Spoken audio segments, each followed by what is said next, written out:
Okay, so somebody asked me the question about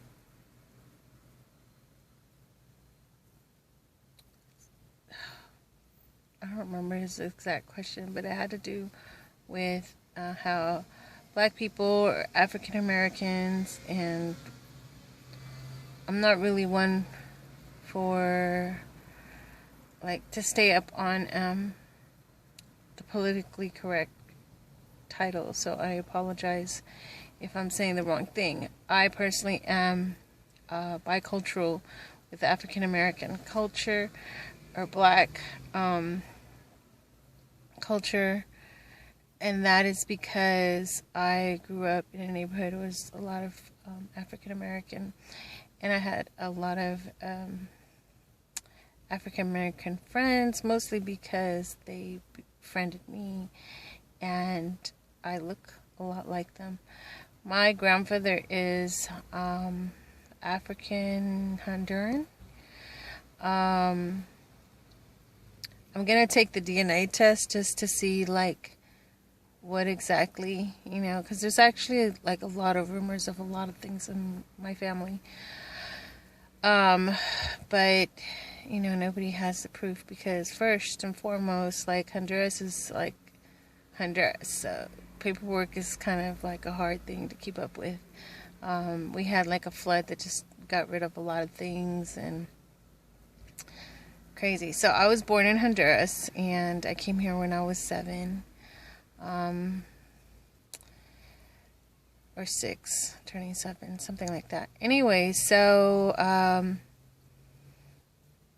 I married an African American man, my first marriage. In my second marriage, he's Belizean, which is closer to what my nationality is. He's very mixed like me, but he's more mixed up culturally, so like meaning he's like marginalized more so than me. Like I have identified a lot more with my Christian culture. It's not even culture, but it's my identity. Like, it's who I am, for sure. Like, it's my unchanging identity, So, saying that to say that race, when you're not talking about culture, meaning food, music, language, traditions, etc. When you're not talking about that, when you're talking about race, like, it does not exist. Like, there is no way for someone to be able to tell what race you are. The closest that we're going to get is geographically where your ancestry may have traveled. So,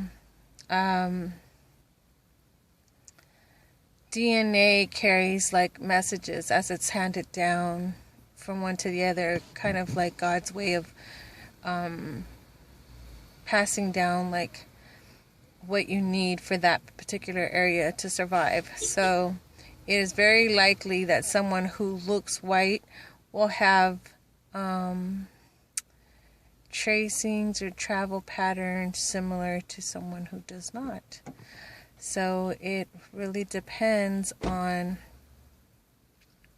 like where your people traveled. So now when they're doing all those DNAs, I'm going to take my DNA just because I want to see where the DNA traveled. And it's supposed to tell you like, because, okay, so this is the other thing. So causality, the DNA test does not like prove that your race is a certain race, but because in particular regions there are predominantly a race, like a phenotype. When I mean race, that's what I mean, like what you look like. Then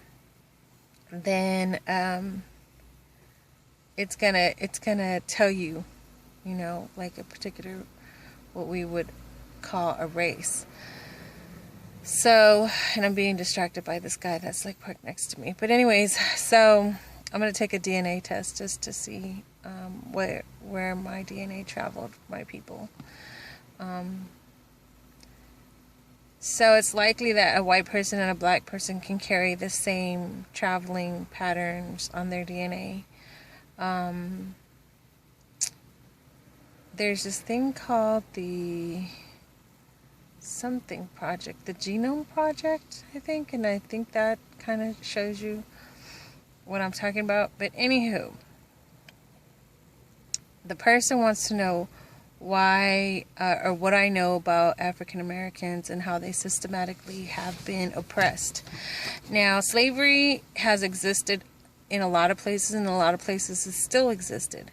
But in America, it existed a particular way. Just like in Egypt, it existed a particular way. When in the Bible, Pharaoh wouldn't let God's people go, he had them enslaved,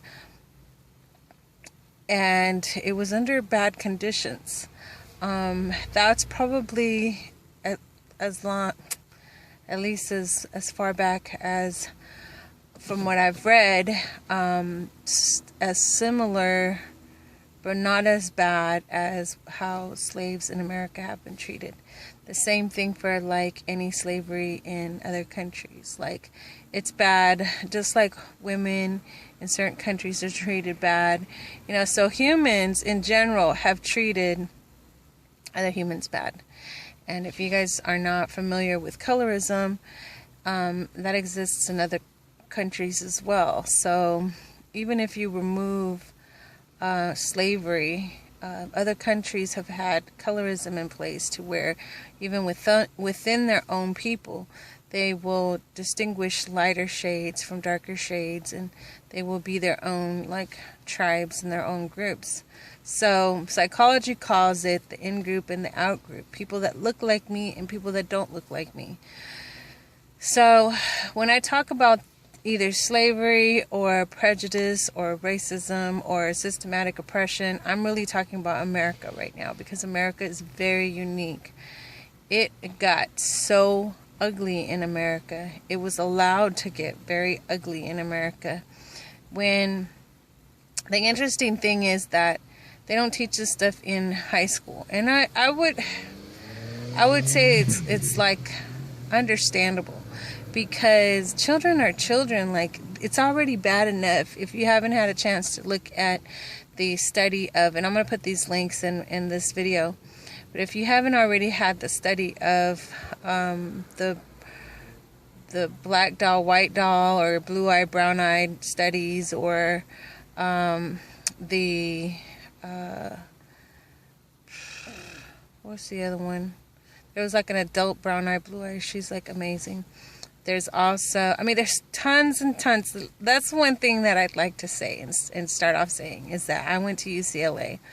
One of the things that I found out when I went there is they've had this information. They meaning the top 1%ers, the educators, the academia, you know, the scientists, the researchers, the people that make decisions, the ones that create this or sustain the system. They've known for a long time. There's some research I wish, because I had access to it back then, that I wish I had access to it now, because it showed like white researchers that would find things and they would discover it and report on it, and then call for academia to change it, you know. So like a fellow student of mine, or not mine, but she was a student when I was a student there, is she said that research, the way it's been done so far, has been like a research drive-by, you know, where the researchers just go into communities and they just like observe, and they do absolutely nothing to change it when they find that there's things systematically that are wrong. So so I saw some research results that are really old. This one guy, I forget his name, I really cannot remember, but he was white, and he did such a good study on what would happen. He did like a projection study on what would happen if things did not change for the African American man, and his results showed that there would be more black men in jail. More black families would be separated, more crime, more, and this is stuff that he did not fault African Americans for. He said it because of the way the system was designed and the way the decisions that were being made, that if it continued in that way, that would be the result. And he had like all the statistics on it and everything. So they buried it. They made the research go away. So it's very deep, heartbreaking things. You know, when I started to find out everything that I found out, like, there's some things that I'd rather not share just because I respect the process that they put me through at UCLA. And all I can really say is they know. They totally know. Not they at UCLA, but they, academia, everybody, every university knows. The other thing I could share is that when I was at UCLA, and the same thing for other schools, they pick who gets to go there. It's not just about who is good, who has the best grades, who worked the hardest. Like they interview, and like with all interviews, you know, there's influence, biases, and other reasons why they would pick somebody that looks like them outside of somebody that doesn't. So there were a lot of minorities there, but these minorities were from other countries. They weren't minorities. So if they were Asian from like China, Japan. They weren't Asian Americans. And if they were, very, very few. I don't know if you guys know the statistic, but there are 1% of the world has degrees. Of that, 0.01% of that 1% is minorities. So, and that's everybody lumped together. So it's a very small amount of minorities that actually have higher level education or higher level degrees. But it's systematically done that way. So same way like at jobs, like you could be just as qualified as the next person, but statistically it shows that it's easier for a white man who's been in prison, felony, to get a job than it is for an educated black man. So that's statistically proven. There's just statistics upon statistics upon statistics as to things that are happening that are abnormal. They're skewed. It means that it is not happening naturally. There is something else affecting it. So researchers have been studying that. They've been known that something systematically is different to that's happening to the African American male. The same thing for African American women, but it's happening like a little differently. Throughout history, there's evidence upon evidence upon evidence that the black male has been feminized or made to seem like a child. And that's not something that the black male wanted to do. Because if you look at other countries, Africa, Central America, South America, or continents with countries in it, the black male does not behave or think of himself in the same way as the African American male. And it's not because there's something, so what I'm saying is there's nothing biologically wrong. There's just some mind manipulation, psychological programming that has happened that's very hard to break away from. It's mental slavery. And so part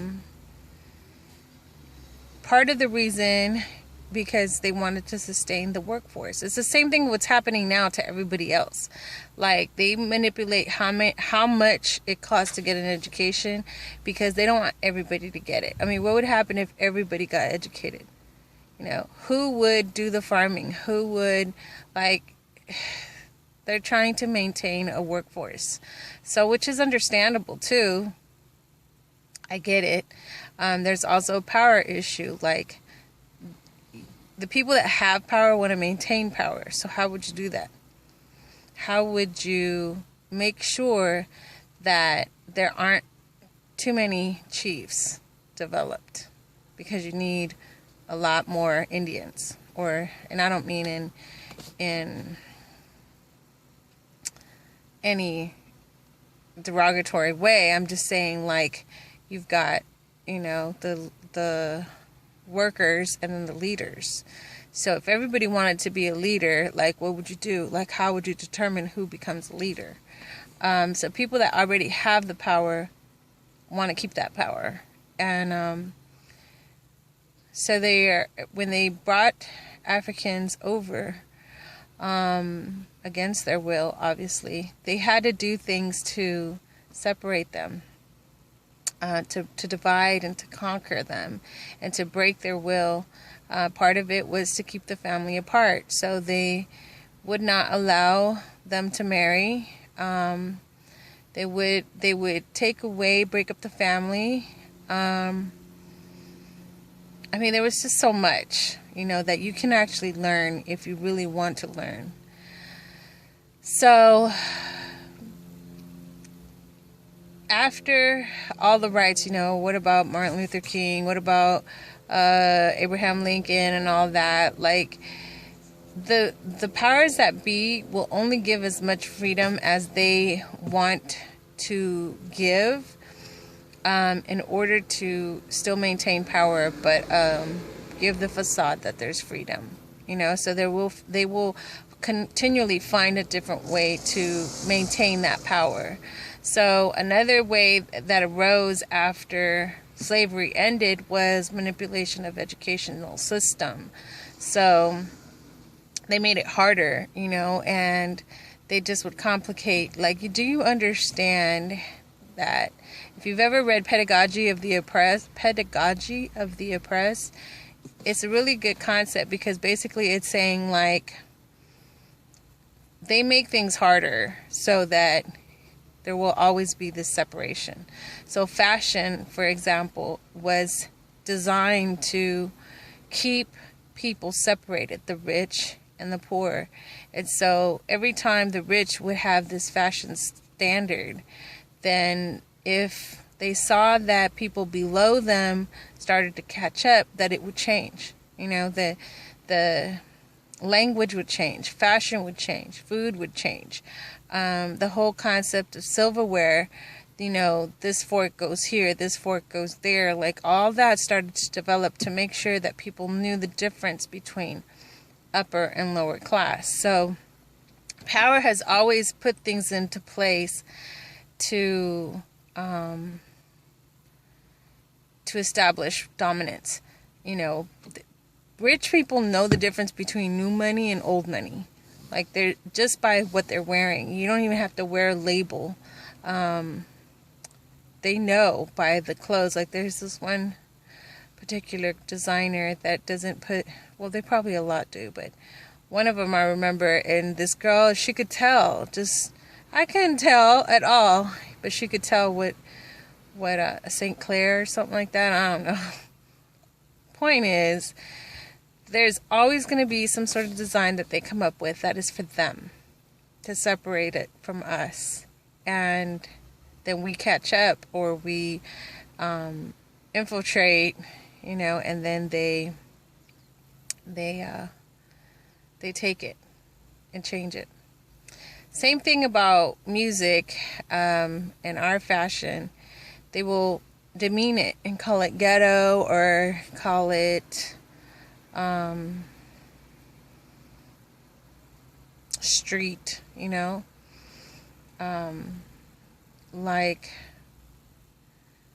Elvis took the style of African Americans' body movements, music style, etc. But when he did it, it became posh. The same thing for, like, Asian culture, like sushi and just everything. Before, they were always doing it, but then when Americans started doing it, it became, like, cool to do. Or, very small examples of what I'm talking about, because there's larger scale things that they do to separate. But the point being that they will change it. Princess Diana, if you get a chance to Google her, she gives a good little interview about why she would never be queen. And it had something to do with that. Like, the powers that be don't want her to. She's too real. She's too close to the people. You have to have a certain desire to be set apart, to be separated from the people, and to carry yourself as something bigger. So, I think that there's such a contrast between white and black. Like, it's extreme, you know. Like, when they had Vietnam, part of the reason why Asians were at first hated, but then taken in, meaning, like, at first the war vets were very much against, they treated them very badly. But then all of a sudden you see them marrying them. Like, so you saw a lot of white and Asian mixed relationships. Why was that okay? Why was that accepted? Why was it okay to mix those two bloods? And it's because the skin color, colorism. So when we talk about white and black, it's because it's so separate. It's so, like, because the next thing is like Hispanics. You know, Hispanics can be very fair-skinned too. They've got like Spaniard, and so white will mix with that, you know. But when you're talking about dark skin and white skin, it doesn't matter if you're African dark skin, Indian dark skin, Mexican dark skin. If you're dark skin and you're with a white person, people will notice and people will say things and you will have problems. Because the world functions at a level that is instinctual, meaning that there's the in-group and the out-group. People that are in the in-group are people that look like me, people I can relate to. So the problems that we've been having with the shootings is kind of tied to that. So when the guy asks me, like, about oppression and black people and how they've systematically, it's so complex. It's so complex. It's like that whole, how far do you want to chase it down the rabbit hole kind of discussion. So I try to give as much summaries of everything that I could give. There's quite a bit of few videos. Quite a bit and few. I guess it's different, huh? Which is it? Is there a few or quite a bit? It's actually quite a bit of videos that exist on the topic. But there's this psychological condition that keeps you from wanting to know the truth. Because at some point you will have to admit that if it's true, then something about me could be that way. And I don't want to believe that about myself. Part of the reason why racism exists, and I believe will continue to exist, is because people don't want to believe that about them. One of my favorite quotes from one of my favorite people is Kramer. I don't know his real name, but Kramer from I don't remember the show's name, but you guys know Kramer, that crazy guy that got caught saying racist rants. I'll put that link too on this one. He said it's scary what lies beneath. And it is. It is beneath. And the only reason why it's scary is because people don't want to believe that it is. So it's going to pop out. And people don't deal with it.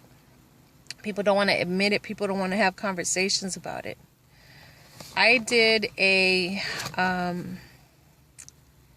research on like different organizations that are ethnically based.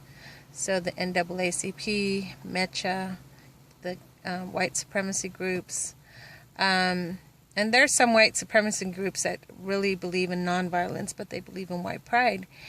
And I don't see anything wrong with that. I really don't see anything wrong with wanting to preserve your genotype. We all have preferences. I like, bigger guys. I like brown eyes. I like dark skin, caramel skin. And how would I get that if I didn't have a visual preference? I don't think that my race is better, but I have preferences. And it's probably healthy because you love yourself and you want to replicate yourself. There's nothing wrong with that. So the same thing I believe can be said about having, if I were white, blonde hair, blue-eyed, and I wanted to have another white hair, blonde hair, blue-eyed, it would be higher likelihood that I will have a child that looks like me if I marry somebody that looks like me or mate with somebody that looks like me. So I get it. To me, I don't see nothing wrong with it. Where it becomes something wrong with it is when you allow ignorance, lack of knowledge to make yourself better than another race. So I'm smarter than that other race, or I deserve more than another race, or I should dominate another race. Like, none of that is of God. God created us all. And if we trace back our DNA, we all come from the same place. I mean, we don't even have to, although, Lord, I'm not saying I don't believe in you, but if you take a secular perspective from it and just trace back where we come from the same place. So we don't have to fight each other based on who's better or what we look like. It's crazy, But the truth remains that colorism is a problem everywhere. And because there's such a drastic difference between white and black, those are the two that are going to be at the different ends of the spectrum. So one is going to be in power and the other one is going to be not. They will be oppressed. Pedagogy of the Oppressed also talked about how when someone who's oppressed gets brought up out of that oppressive group, so let's say they become more like the white group culturally, that they will begin to oppress those that didn't, those that aren't. There's names that are given for people like that, and I prefer not to use those names, but people give them names. But it's very natural. Like, it just, people think like they're above, like, no, I would never do such a thing. You don't know what you would do. You don't know if all of a sudden we all woke up and it was like all blacks were in power and whites were not. You do not know that the same exact thing wouldn't have been happening. We would like to believe that it wouldn't, because you understand what it's like to be oppressed. But let's say you didn't. Let's say from day one it was that way. Like, because of the way humans are made, it's very, very, very, very hard to believe to... Let me change that back. It's not the way we were made. Because God created us good. But because we fell, and because we're in a sinful world that is absent of God unless we invite Him into our hearts, we're naturally predispositioned to give in to those sins. So, outside of intervention from God, we're going to dominate. That's why the Lord put mandates in the Bible about slavery. It's not because He was supporting it. It's to limit it. To limit how evil people would be to other people. He doesn't wish it to be the way it is, but we're in this fallen world. So until we get to heaven, this is what we're working with. So even now that we're not quote unquote slaves in the way it was back when it was horrible conditions. We are still under slavery in the sense of like people are working paycheck to paycheck. They're in debt. They die in debt.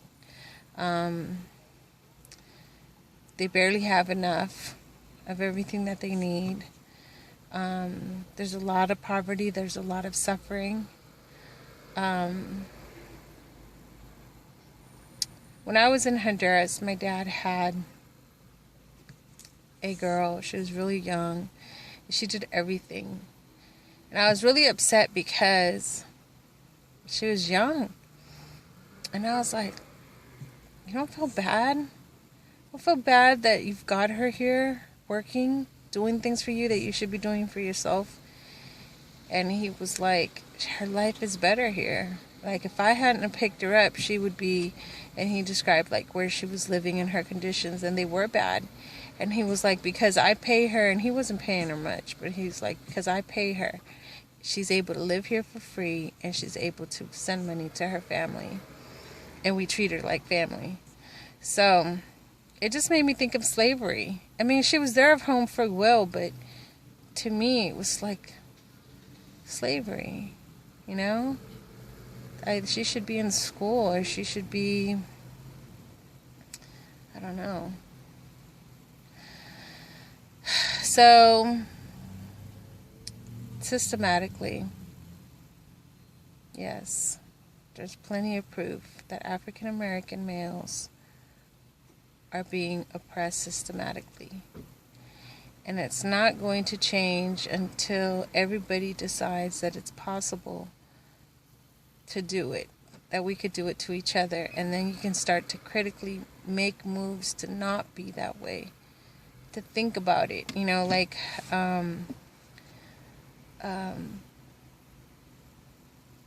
we're afraid of snakes, right? And I'm not trying to give the example that African Americans are snake, but just of the ridiculousness of we're smarter than being afraid of something. So, only 10% of snakes are venomous, but we're afraid of all snakes. And that's because self-preservation is wanting to err on the side of safety. We don't want to die from a bite, and that's probably what would happen if you get bit by the wrong snake. And unless you're a snake expert, you're not going to know. So, you're just going to err on the side of caution, and you're just going to be scared of all snakes. Now, there's some people that aren't scared of anything, and they're just crazy. But it's human to want to self-preserve. But what we have that is above being afraid of an animal is we're smarter than an animal. We're all human beings. We all have the ability to think critically. We all have the ability to learn. We all have the ability to adapt. So that's what we should be doing, is adapting. God created us to learn. God created us to have a conscience. God created us to be able to fellowship with Him so that we will learn how to love other people like He loves us.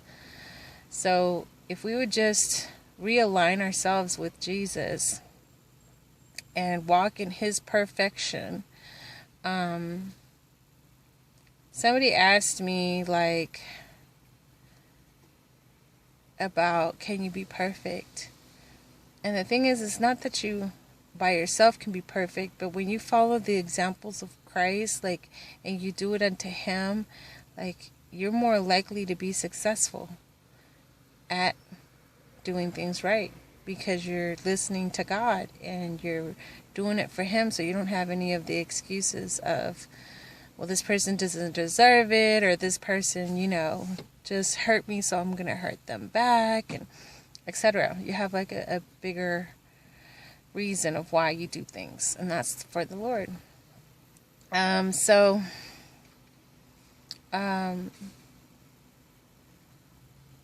We can be perfect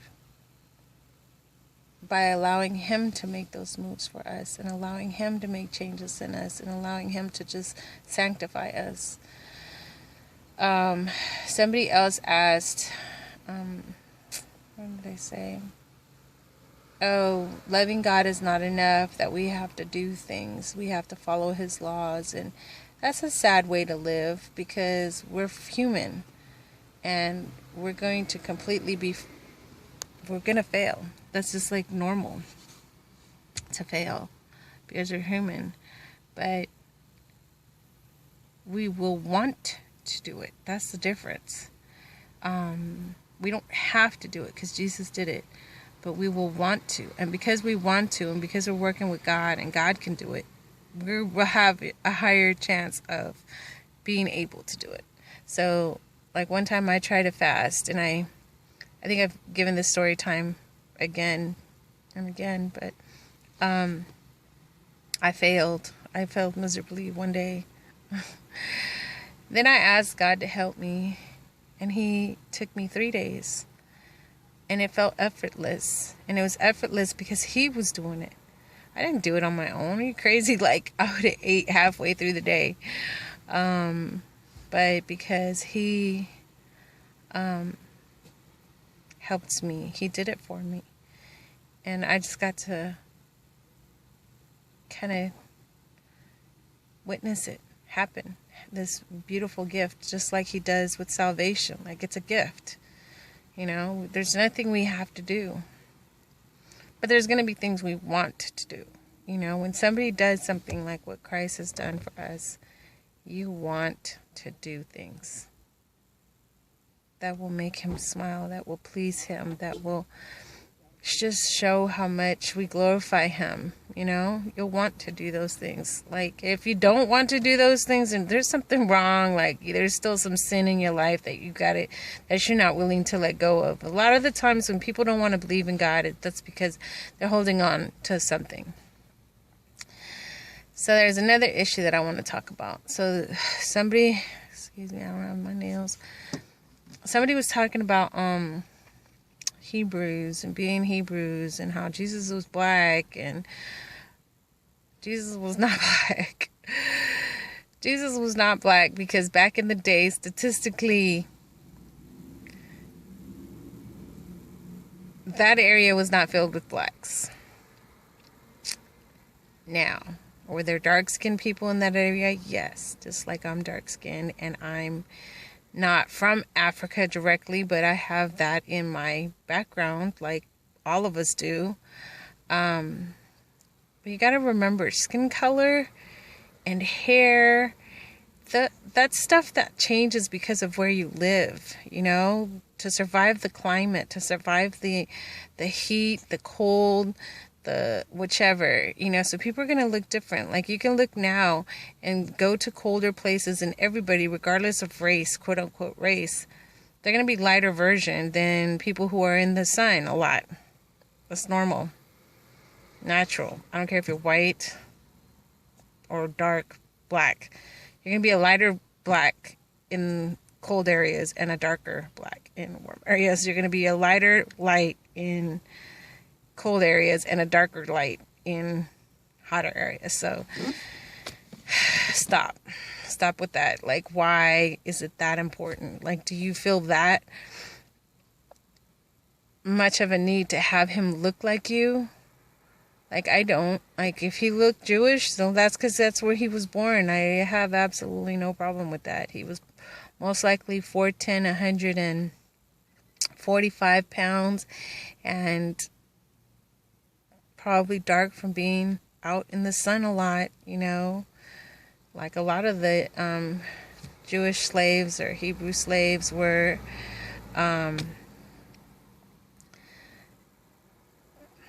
And I can understand, because of how oppressed people are, that they would be like, no, we've been lied to. You know, the white man wants, and I think that's ridiculous. Jesus definitely didn't have blue hair or white hair, blue eyes. Like, that's crazy. Statistically, that's almost an impossibility, like, for reals. And Jesus didn't want to come looking different. He wanted to blend. He wanted to be really basic looking. He didn't want to stand out at all. So he definitely was not tall.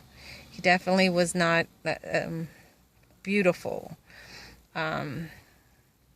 He wanted to be the kind of man that people could relate to, in a sense of, like, just average, you know? Of course, there's nothing average about our Savior, but visually, he wanted to come humble.